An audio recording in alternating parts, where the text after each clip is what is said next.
राधे को तुकी जना जय हो। चाहे कोई बहाना राधे को तुकी जना करते कोई बहाना राधे को तुकी जना करते कोई बहाना को तुकी जना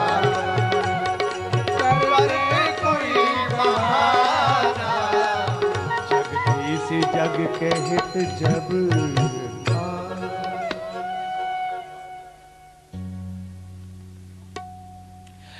जब ठाकुर आना चाहते हैं तो इसके लिए कोई न कोई बहाना चाहते हैं।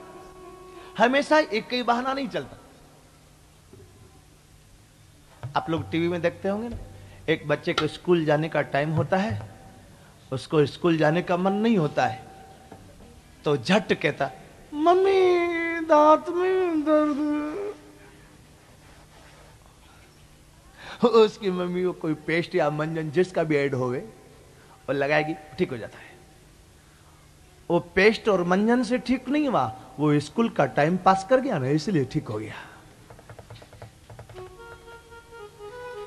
उसके बाद फिर दूसरे दिन स्कूल जाने का वक्त हुआ, बस आने का टाइम हुआ, फिर उसको मन नहीं था, फिर बोल मम्मी दांत में। फिर उसको याद आया कि ये बहाना कल बन चुका है, आज भी यही बहाना बनाऊंगा तो छुट्टी के बजाय थप्पड़ मिलेगी।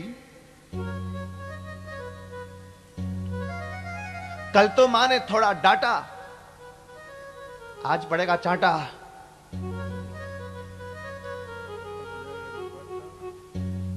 इसलिए वो बहाना बदलता है। ऐसे ही ठाकुर जी भी रोज एक बहाना नहीं, हर दिन एक नया बहाना बनाते हैं। इस बार कंस के अत्याचार का बहाना बना है। पृथ्वी देवता लोग भगवान से स्तुति करते हैं। यजुर्वेद के 16 श्लोक हैं, उसको बोलते हैं पुरुष सूक्त। पुरुषम पुरुष सूक्तेन उपतस्ते समाहितः। पुरुष सूक्त के माध्यम से भगवान की स्तुति की, और स्तुति करने में शब्द जो भी रहे हो मॉनिटर, लेकिन समाहितता सबसे बड़ी चीज है। समाहित चित्त से स्तुति की है, इसलिए भगवान प्रकट होकर के बोले देवताओं घबराओ मत, मैं तुम्हारी रक्षा करने के लिए वसुदेव देवकी के पुत्र के रूप में आ रहा हूं। देवता लोग बहुत प्रसन्न हुए। वसुदेव गृही साक्षात भगवान पुरुषः परः जनिष्यते तत्प्रियार्थम भवन्तु सुरस्त्रिय। आप सब लोग ग्वाल बाल बन के, यदुवंशी बन के परमात्मा की प्रतीक्षा करो। देवकी के 6 पुत्रों कंस ने मारा, 7वें में बलराम जी शेष कभी कर्तानी अंतर्धान हो गए, 8वें पुत्र के रूप में देवता ठाकुर जी आना चाहते हैं।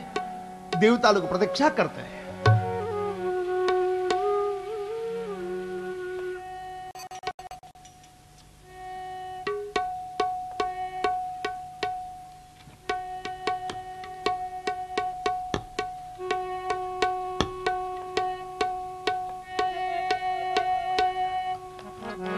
बड़ी देर भई नंद लाला, तेरे राह तके ब्रज बाला। बड़ी देर भई नंद लाला, तेरी राह तके ब्रज बाला। बाल बाल एक एक से पूछी, कहाँ है मुरली वाला रे। बड़ी देर भई नंद लाला, तेरी राह तके ब्रज बाला। बड़ी देर भई नंद लाला, तेरी राह तके ब्रज बाला। देवता लोग भगवान की प्रतीक्षा करते हैं।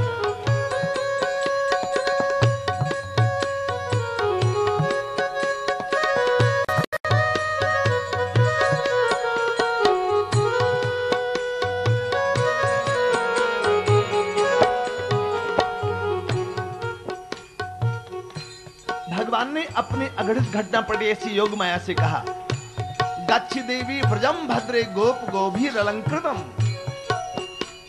हे मेरी अघटित घटना पर ऐसी योग माया, आप गोकुल में जाके नंद भवन में नंद की बेटी के रूप में जन्म लेना। और मथुरा चले आना। मैं प्रकट होऊंगा मथुरा में और आऊंगा गोकुल में।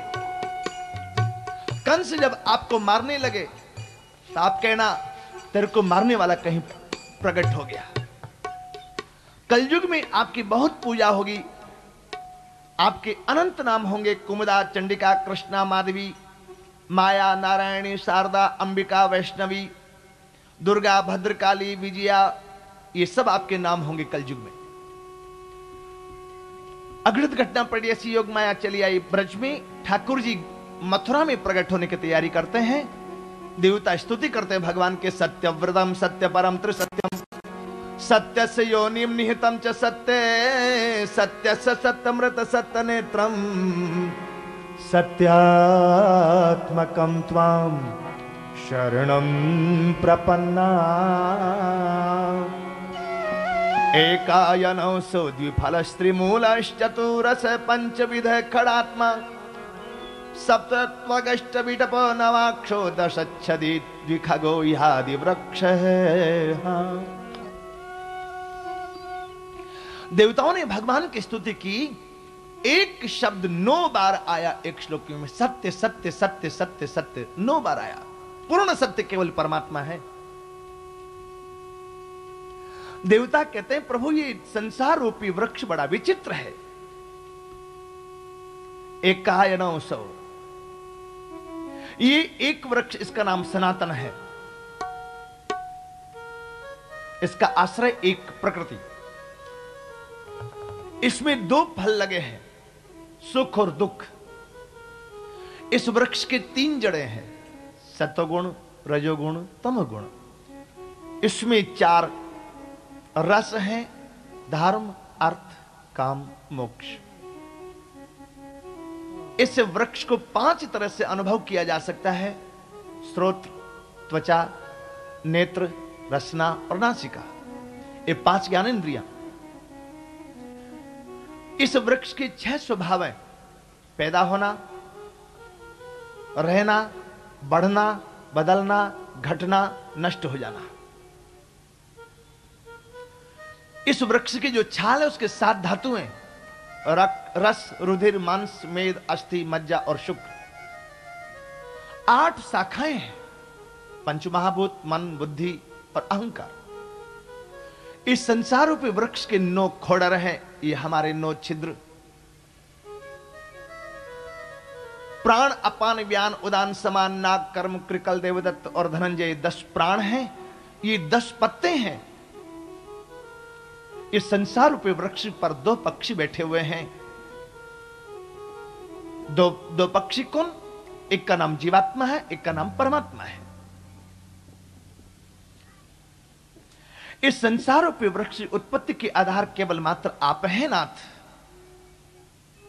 बड़ी अद्भुत स्तुति की देवताओं ने। स्तुति करते करते देवता अंतर्धान हुए। ठाकुर को प्रकट होना है, इसलिए देवकी के सामने प्रकट हुए।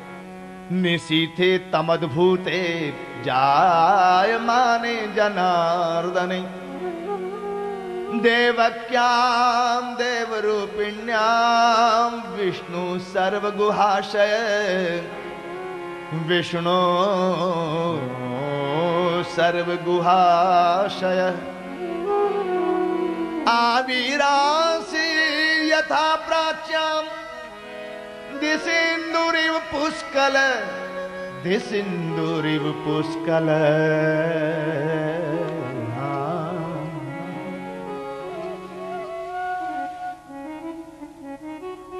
ठाकुर प्रकट होने लगे हैं। ऐसे लगता है जैसे देवकी रूपी प्राची दिशा पूर्व दिशा से श्री कृष्णचंद्र का प्राकट्य हो रहा है। बिल्कुल इन्हीं श्लोक का अनुवाद गोस्वामी जी ने किया। बंदाओं को सल्यादिश प्राची कीरति जासु सकल जगमाची। बंदाओं को सल्यादिश प्राची कीरति जासु सकल जगमाची। प्रगटे जय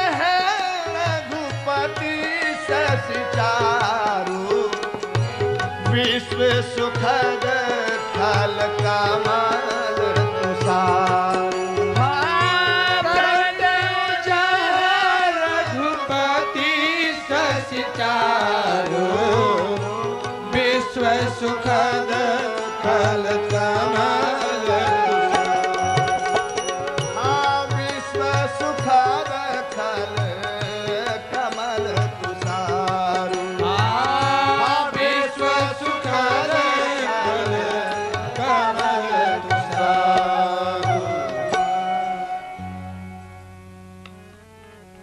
तमद्भुतं बालकमम्बुजे क्षणं चतुर्भुजं शंख गदायुधायुधं श्रीवत्स लक्ष्मं गलशोभिकौस्तुभं पीतांबरं सान्द्रपयोध सौभगम। देवकी के सामने में एक अद्भुत बालक का जन्म हुआ। अद्भुत बालक क्यों? संसार में जितने बालक जन्म लेते हैं सब दो दो हाथ के होते हैं, लेकिन देवकी जी के जो बालक को ये 4 हाथ के हुए। और बालक जन्म लेते हैं वे छोटे से जन्म लेते हैं, लेकिन देवकी जी के सामने बालक बहुत बड़े प्रकट हुए। और बालक जन्म लेते तो मुट्ठी बांधे आते हैं, लेकिन देवकी का जो बालक है वो हाथ में शंख चक्र गदा पद्म लिए। और बालक जन्म लेते हैं तो रोते रोते जन्म लेते होंगे, ये बालक तो मुस्कुराता हुआ जन्म लिया है। और बालक जन्म लेते नंग धड़ंग जन्म लेते होंगे, लेकिन इस बालक ने पीतांबर पहना हुआ, गले में वैजंती माला है, कारी कमरिया है, घुंघराली अलकावली है, अद्भुत स्वरूप है। श्याम सुंदर के देख छटा, जय हो। देख छटा मेरो मन हो गयो लटापटा। श्याम सुंदर की देख छटा, देख छटा मेरो मन हो गयो लटापटा। आहा मेरो मन हो गयो लटापटा। मेरो मन हो गयो लटापटा। मेरो मन हो गयो लटापटा। मेरो मन हो गयो लटापटा। मेरो मन हो गयो लटापटा। मेरो मन हो गयो लटापटा। श्याम सुंदर की जय हो। श्याम सुंदर की देख छटा, हरि बोल। देख छटा मेरो मन हो गयो लटापटा। श्याम सुंदर की देख छटा, देख छटा मेरो मन हो गयो लटापटा। महार्ह वैदूर्य किरीट कुंडल त्विषा परिस्वक्त सहस्र कुंतलम उद्दाम कांचंगद कंकणादिभिर विरोचमानम वसुदेव एकक्षत। इतना सुंदर श्रृंगार है ठाकुर का। ठाकुर जब प्रकट होने लगे हैं, जोग लगन ग्रह बार तिथि सब अनुकूल हो गए। भाद्रपद का महीना है, भद्र कहते हैं कल्याण देने वाले को, भद्र पुरुष। कृष्ण पक्ष है, मानो श्री ठाकुर को कृष्ण कहलाना है, इसलिए कृष्ण पक्ष में प्रकट हुए। अष्टमी तिथि ये प्रकृतिवाचक अंक है। ठाकुर प्रकट हुए हैं, देवकी जी वसुदेव जी भगवान की स्तुति करते हैं। भय प्रगट कृपाला दीन दयाला कौशल्या हितकारी हर्षित महतारी मनहारी जसुरूप निहारी। लोचन अभिरामा तन घन श्यामा आयुध भुजचारी भूषण बनमाला नैन विशाला शोभा। प्रकृते परः केवलानुभवानंद सर्व स्वरूप